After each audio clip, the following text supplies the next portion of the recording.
ॐ भूर्भुवः स्वः तत्सवितुर्वरेण्यं भर्गो देवस्य धीमहि धियो यो नः प्रचोदयात्। ॐ शान्ति शान्ति शान्तिः शान्तिः। Namaste, my dear friends. This is 11th and the last video on Swami Brahmananda's book, The Eternal Companion, describing his life and teachings. So, starts with Maharaj. Nowadays, many feel that they should devote their lives to the service of their country and mankind. I believe this idea has taken hold of the minds of our people because of the influence of modern education. It is impossible to do any good to others unless one has already built up his own character. Those who have taken refuge in God and have received His grace can never make a false step by their very living. They do good to mankind. Their every word and action, the very way they behave, become a source of good to all. Sri Ramakrishna used to say, first hold on to the pillar. That is, first realize God, who is the goal of human life. Know Him first, have intense faith in Him, then go and serve others. When a man realizes God and works as His instrument, he finds peace in himself and gives peace to others. My master used to say, God is manifest in the hearts of His devotees, His children. Therefore, we must be pure in heart. His home is in the heart of the pure. He stays far away from an impure heart. When our heart become pure and transparent, when all impressions of the past have been wiped out, then only will be enshrine Himself in our hearts.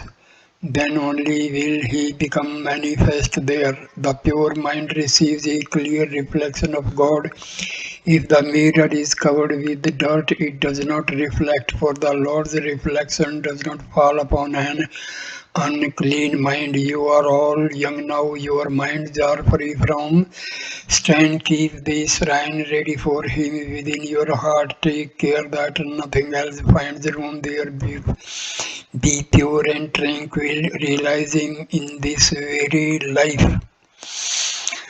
Read only the sacred books. Those books which do not evoke love and faith in God are useless. They only make a man of his learning. My child, if you wish to make your life blessed, if you desire your own good, then dive deep into meditation. Do not float on the surface, but repeat the name of the Lord and dive deep. Sri Ramakrishna was born in this age to teach mankind that dispassion is the ideal of human life.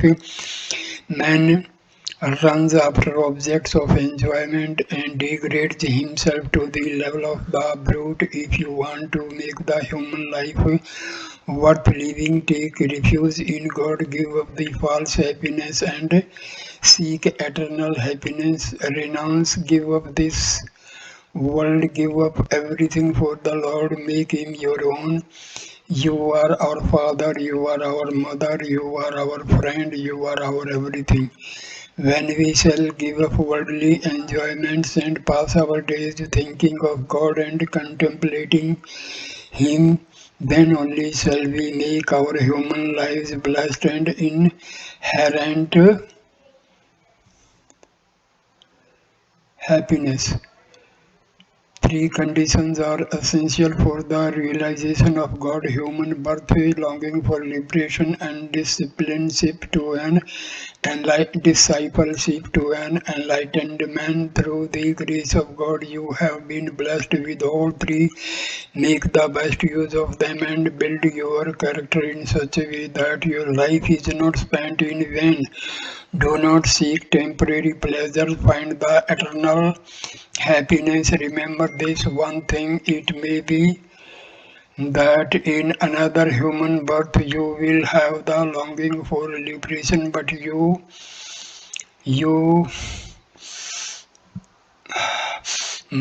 will not find the society of such enlightened men as you now enjoy. It is a rare privilege, the result of great merit accumulated through many births.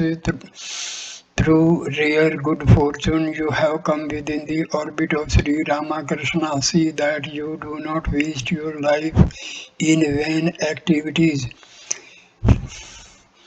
Faith, have intense faith in the words of the Guru and you will achieve everything. Without faith in the words of the Guru, spiritual life is fruitless. Give yourself up to him as a kitten gives itself up to its mother, then he will look after you, help you and guide you. How far can your intellect go? Take refuge in the Guru. He, with his greater enlightenment and sense of responsibility, understands more than you and will protect you from all pitfalls. No harm can befall a disciple who is under the protecting wings of a Guru.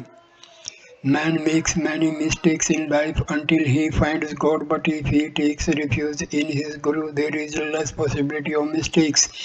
Sri Ramakrishna used to say that if the father takes hold of the child's hand, there is no fear of its falling. Even so, if you make mistakes, the Guru in whom you have taken refuge will wipe away all your impurities. Without renunciation, there is no peace. Be dispassionate to find goodness and attain peace. Give up everything for God. If he has the will, man can be dispassionate and realize God.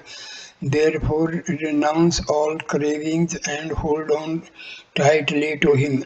Renunciation has nothing to do with the wearing of the religious habit. It is not for show. He alone is a real monk who has given himself up completely to God, keeping nothing for himself. This body, this mind, this understanding, I offer everything to you. They are yours. Make them your instruments. Pray to him unceasingly. Lord, I do not know what is good or what is bad. I am yours. Do with me as you please. Pray unceasingly, let him be your only refuge. Another thing I want you to remember, through the grace of the Lord, you have come to understand that the goal of human life is to realize God. If people praise or blame you, if they honor or insult you, if you find any place in the world or not, if your body stands or falls, never move an inch from your principles or from your ideals. Say to yourself, I must realize God in this life at all cost. If you can mold your life in this way, then I shall know that you are a worthy child of Sri Ramakrishna. Then I shall know that you have made your life blessed by coming in contact with holy men. One other point I wish to make clear in this connection: who is the real Guru? He must be an unenlightened man. If a man does not know the path himself, how can he possibly show it to others? Mantrams, of course, are always potent, but when they are received from so-called gurus who trade in religion and are themselves blind, they cannot bring real peace or illumination. You have come to the You have come to the children of Sri Ramakrishna. You are blessed indeed. He who is honest, faithful, and devoted will have to come within the orbit of Sri Ramakrishna, where alone is the sage and peace is to be found. He who follows the ideal which Sri Ramakrishna embodies will become heir to eternal happiness. The disciples of Sri Ramakrishna know all the paths which lead to God. Proceed along the path into which you have been led and pray to your Guru with a sincere heart. He will guide you. Wherever he is after leaving the body, the true Guru lives on in the invisible realm. Sometimes he reveals himself to his disciples, but at all times he helps and guides them until they too attain illumination. Struggle, my boy, sake of all doubts, plunge into your spiritual practices as taught by your Guru. Never make a show of your spirituality, but always practice in secret. Sri Ramakrishna used to say, when you meditate, retire into a solitary corner or a forest and meditate within the secret chamber of your heart. Make a little effort for time and you will discover what fun it is to live a contemplative life. You will be transformed. You have the protection of an enlightened soul. There is nothing to fear. You are sure to succeed. Everything for God. If He has the will, man can be so dispassionate and realize God. Therefore, renounce all cravings and hold on tightly to Him. Renunciation has nothing to do with the wearing of the religious habit. It is not for show. He alone is a real monk who has given himself up completely to God, keeping nothing for himself. This body, this mind, this understanding, I offer everything to you. They are yours. Make them your instruments. Pray to Him unceasingly. Lord, I do not know what is good or what is bad. I am yours. Do with me as you please. Pray unceasingly. Let Him be your only refuge. Another thing I want you to remember, through the grace of the Lord, you have come to understand that the goal of human life is to realize God. If people praise or blame you, if they honor or insult you, if you find any place in the world or not, if your body stands or falls, never move an inch from your principles or from your ideals. Say to yourself, I must realize God in this life at all cost. If you can mold your life in this way, then I shall know that you are a worthy child of Sri Ramakrishna. Then I shall know that you have made your life blessed by coming in contact with holy men. One other point I wish to make clear in this connection. Who is the real Guru? He must be an enlightened man. If a man does not know the path himself, how can he possibly show it to others?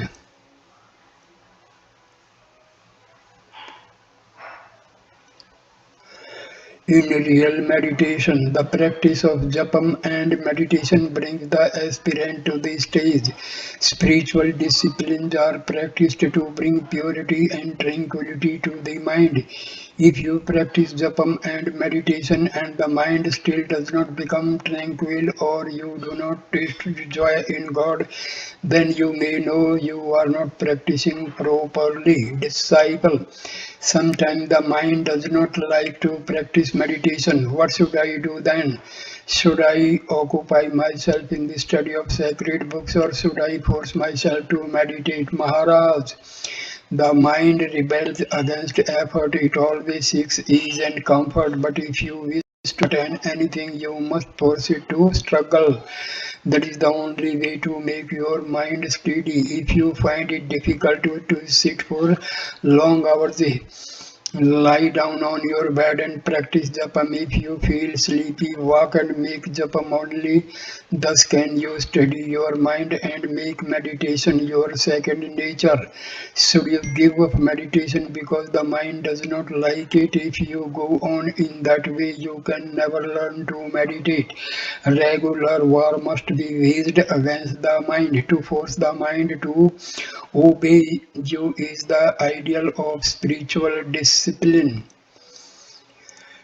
Disciple, how many hours should one who is having a purely contemplative life devote to study, worship and meditation? Maharaj, devote as much time as possible. Those who lead a purely meditative life should spend at least 16 hours every day in japam and meditation. With practice, you will be able to prolong this period. The more the mind is absorbed within, the greater will be the joy of meditation. And when once you taste joy in your spiritual practices, the desire to continue in them will grow. Then you will no longer have to ask how long you should meditate. Your own mind will tell you.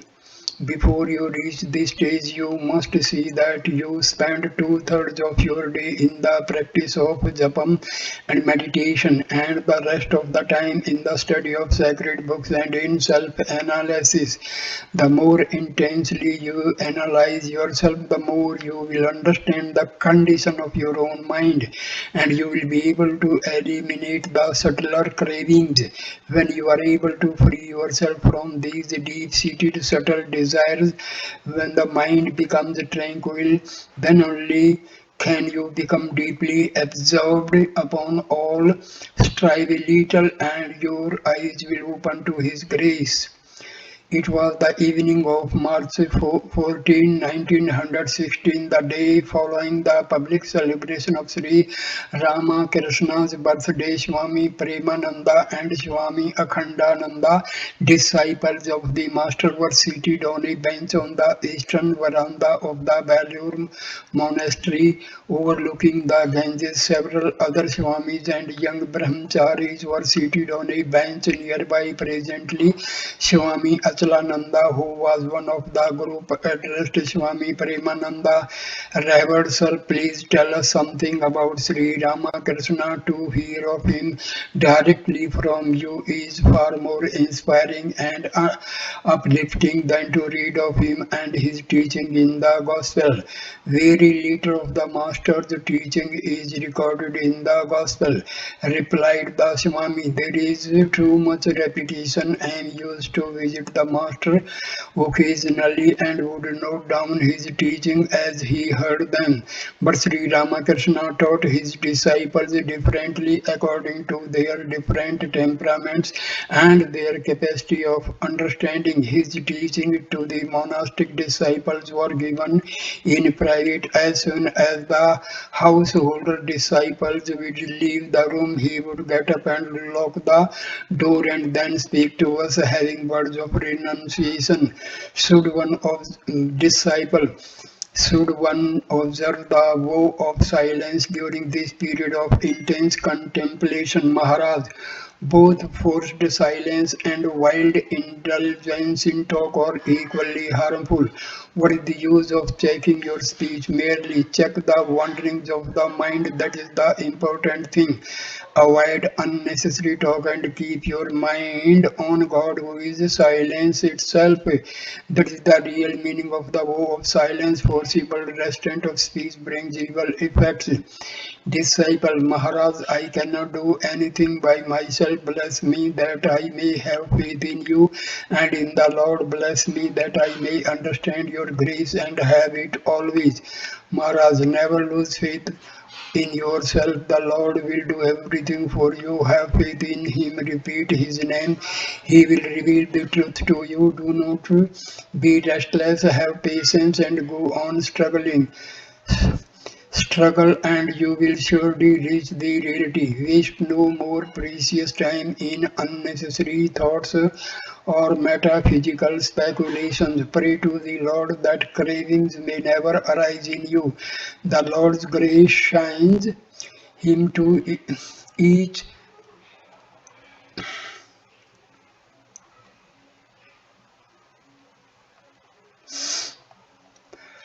To each he was able to show the way to further progress along his own particular path, so that each thought that the master was a perfected soul of his own particular set. They could not know that Sri Ramakrishna was as broad as the sky and as deep as the ocean, and thoroughly acquainted with all the different sects and paths, for he had followed them each in turn, and by each path he had reached the one and the same goal.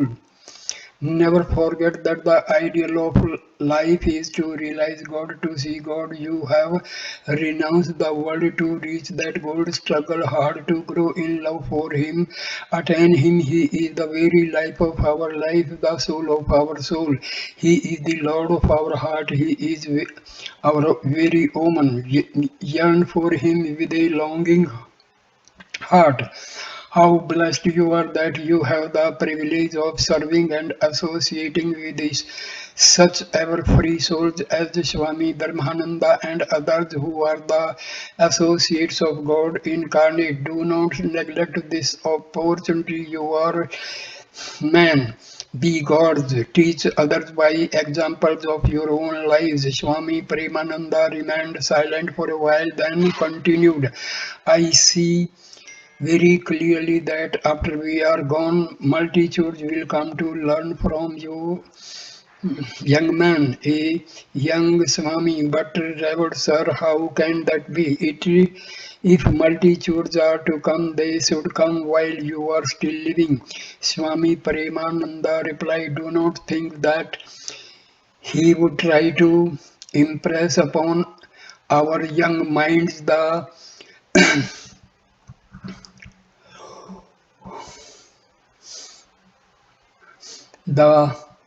emptiness and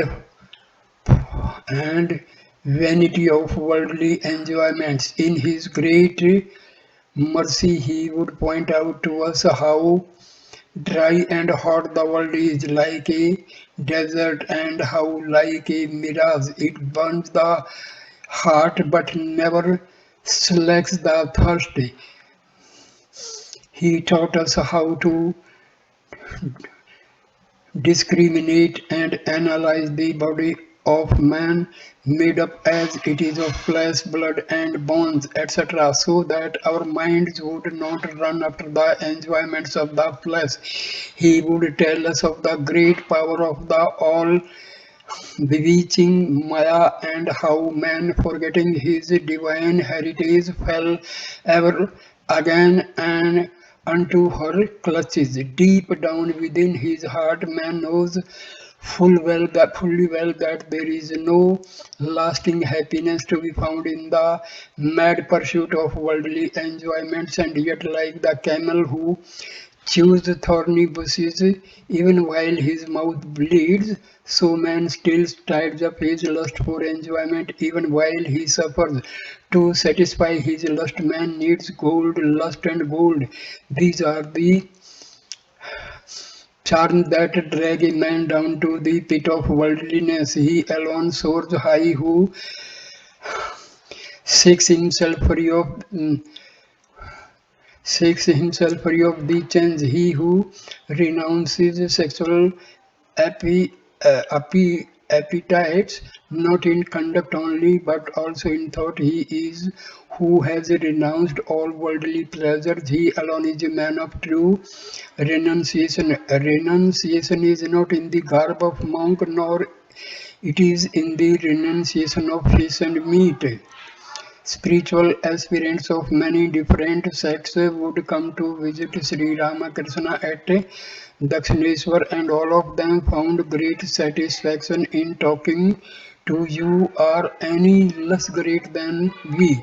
You have received the grace of the Holy Mother. Do you think we have become great just because people have come to take the dust of our feet? No, we first saw Sri Ramakrishna and then renounced the world. You are great indeed because you have renounced the world without seeing him.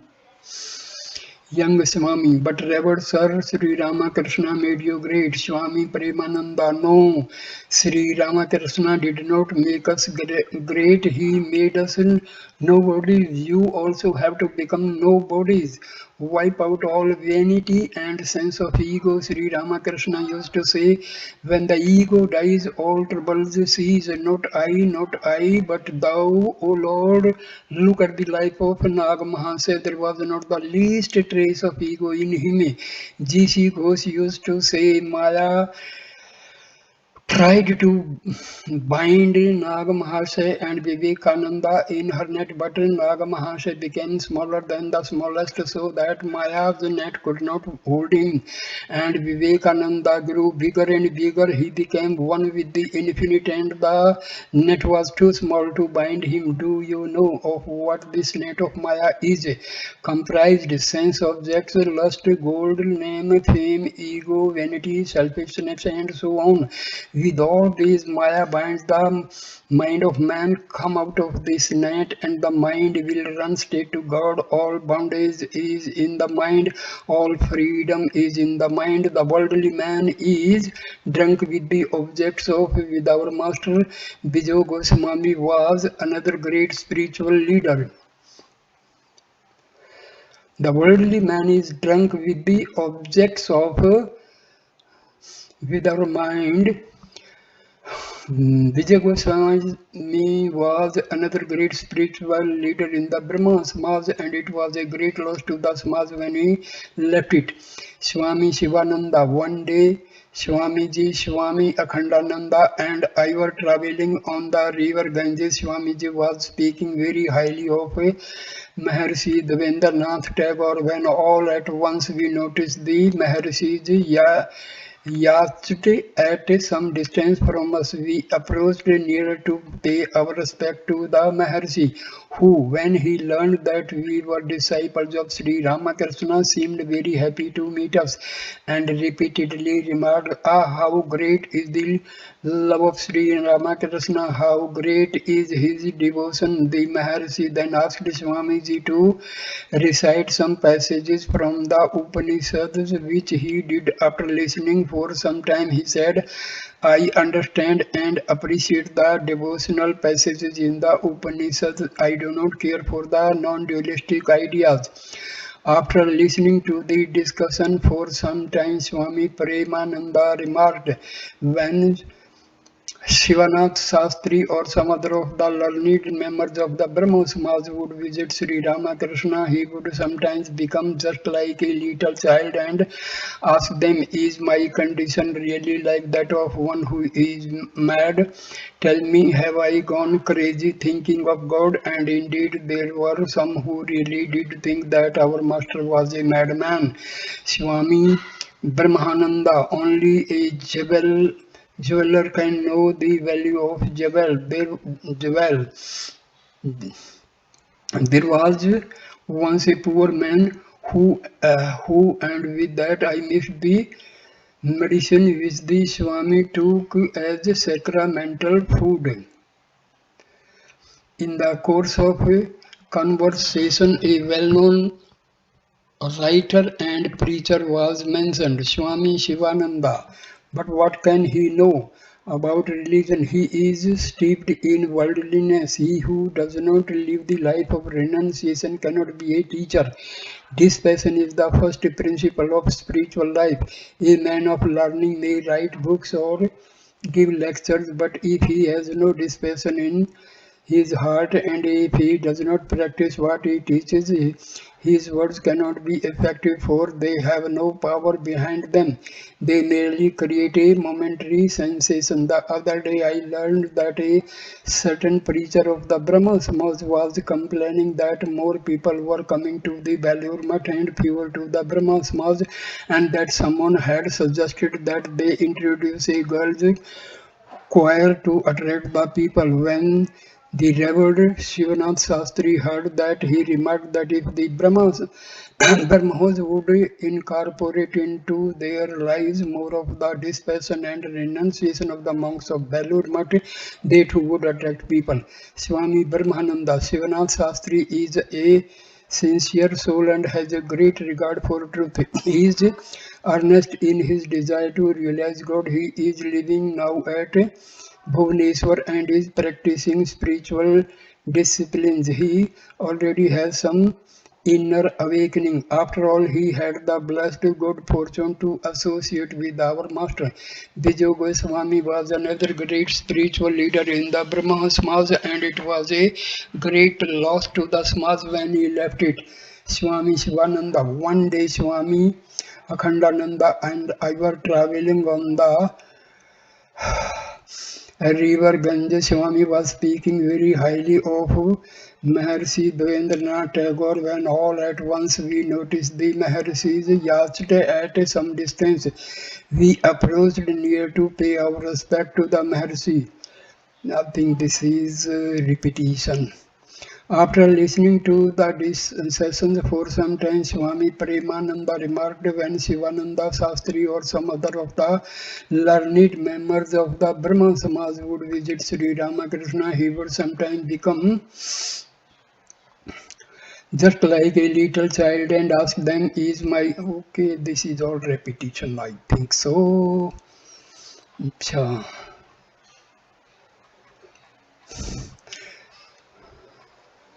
Found a diamond, he had no idea of its value, so he took it. Let me just. Swami Brahmananda, only a jeweler can know the value of a jewel. There was once a poor man who found a diamond. He had no idea of its value, so he took it to the vegetable market to have it appraised. The vegetable man looked at it and then offered him 5 cents worth of vegetable for it. But the poor man thought it was worth 20 cents worth of vegetable. Upon being refused, he took it to a rice merchant who offered him 1 bag of rice, but he wanted 4 bags. Next, he went to a goldsmith and he was offered 100 rupees. This offer aroused the greed in the man and he began to realized that the diamond was really valuable, so he took it to a jeweler who offered him 20,000 rupees. Even this did not satisfy him, so he took it to the finest jeweler in the city.